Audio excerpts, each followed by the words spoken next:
Lalu ia mempunyai banyak pengikut dan pendukung. Setelah ia merasa kuat dan peminatnya bertambah banyak, ia mula mengaku sebagai Nabi.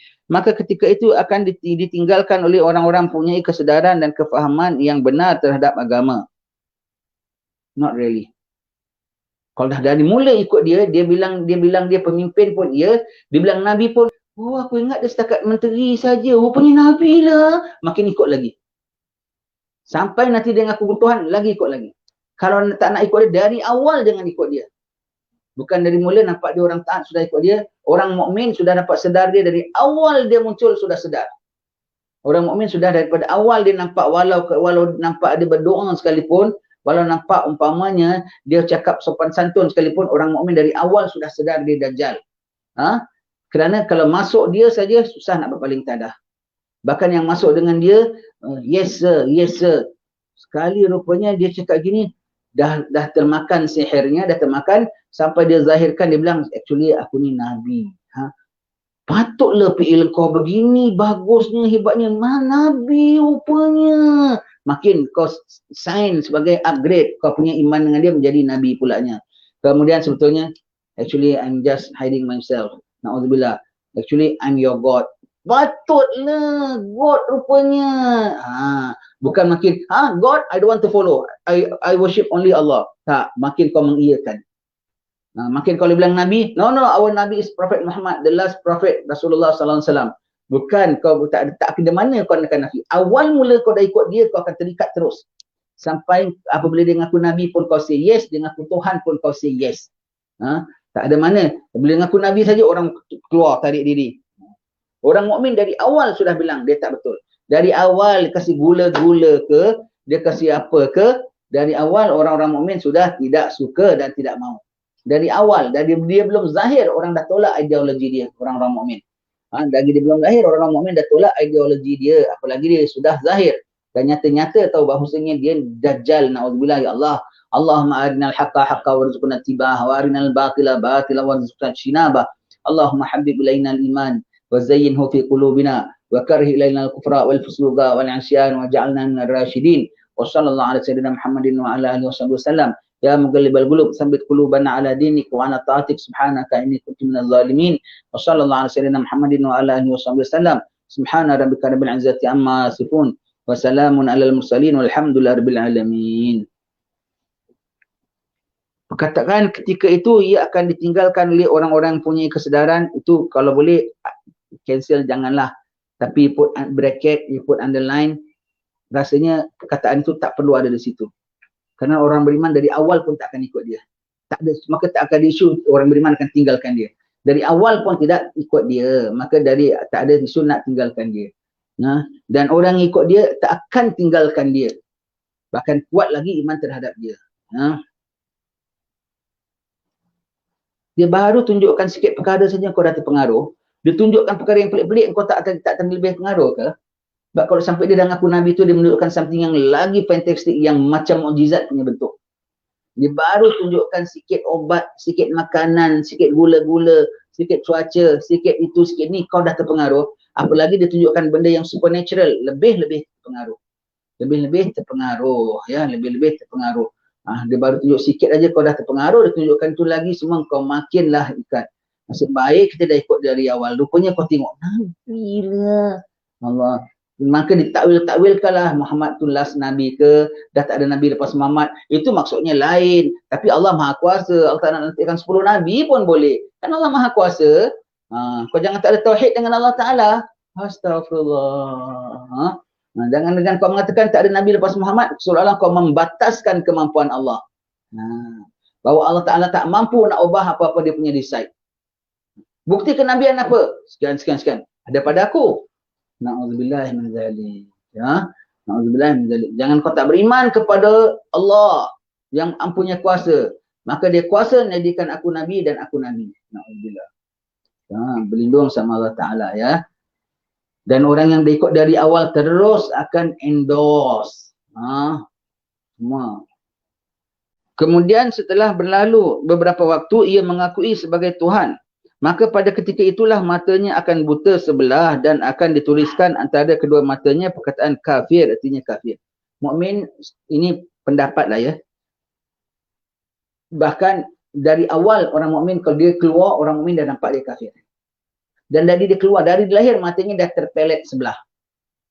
Matanya dah terpelet sebelah dan dah terjojol sebelah dari lahir. Tapi still menarik. Na'udzubillah. Sebab itu ya, kau jangan tertarik pada makhluk dari segi apa sekalipun. Kau mesti tertarik pada makhluk pun ada mahabbah pada Allah. Kau sayang makhluk, macam mana pun kerana Allah. Bukan kerana apa pun daripada sifat-sifat keduniaan makhluk itu.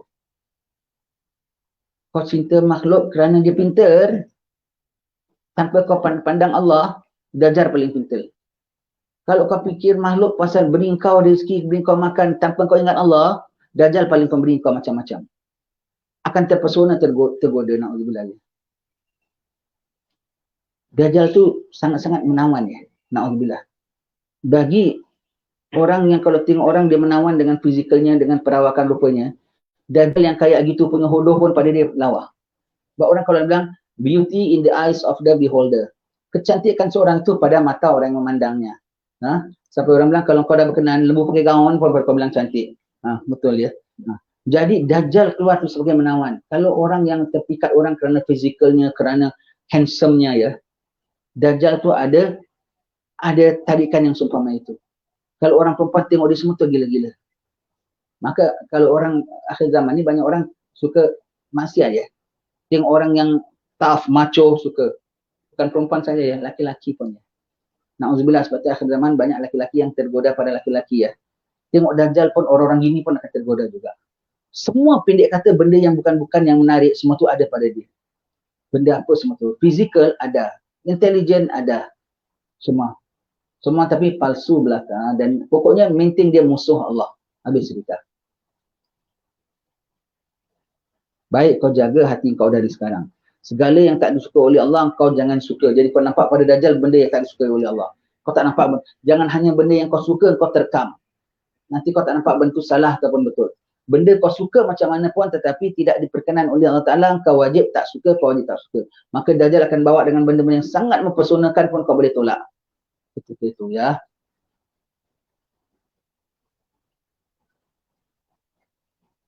Badannya gagah tu. Sasa. Muscular.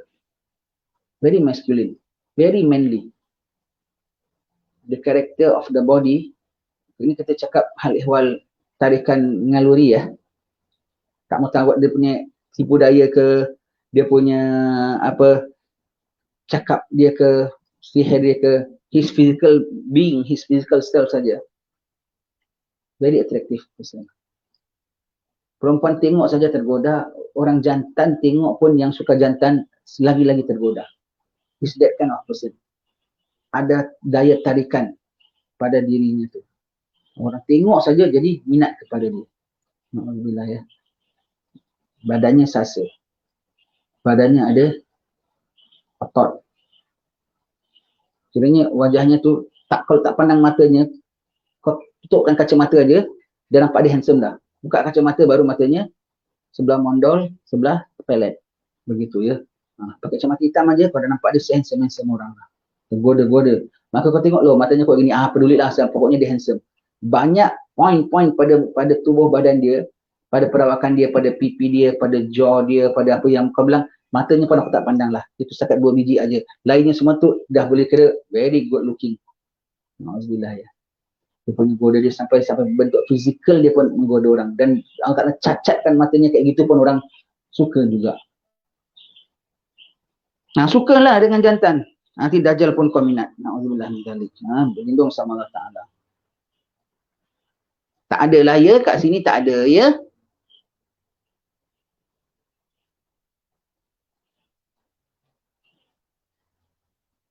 Tulisan ini akan dapat dibaca oleh setiap orang yang beriman. Setelah kejadian ini baru ia mulai membuat kerusakan dan kekufuran yang tiada pernah dibuat seumpamanya dalam sepanjang sejarah dunia ini. Ketika itu baru dia paksa orang untuk jadi kafir. Sebelum ini dia pengaruh orang untuk jadi kafir. Dan kerusakan yang dibuat bukan hanya pada zaman ini. Zaman sebelum dia muncul pun dia punya kuncu-kuncu dah bawa kerusakan. Kuncu-kuncu dah bawa kesesatan. Kuncu-kuncu dia dah bawa kepada kekafiran dan kemurtadan dan kekeliruan. Dia keluar, baru pertama dia pengaruh, kemudian lepas itu dia Terus paksa, paksa. Tapi tetap sampai dia paksa punya paksa pun, orang akan pandang paksa pada kebaikan. Orang yang support dia akan pandang, bodoh orang ini nak kasih kebaikan kok tak nak. Bodoh orang ini nak kasih keimanan betul-betul kok tak nak. Tahan ni kok cakap kiai yang tak ada ilmu ni. Allah, sampai begitu ya. Allah. Ada segala-galanya ada pada Dajjal. Alhamdulillah. Kalau cari pendakwah jangan tengok yang tak ada karisma, ada gaya, ada apa semua. Ada iman, ada takwa atau tidak. Ada iman, ada takwa ataupun ada tidak ya. Dan kena mau terima pendakwah yang kadang-kadang cakapnya pedas dan tajam. Sebab Dajjal cakapnya tak pedas dan tajam. Pasal dia nak nyesatkan orang, nak gula-gulakan orang. Kalau bilang, alah kiai ini cakapnya pedas dan tajam, itu diperlukan. Itu bukan ciri-ciri Dajjal. Sebab dia nak persona saja. Cakapnya semua tu baik saja. Kekasih kita Nabi Muhammad, damba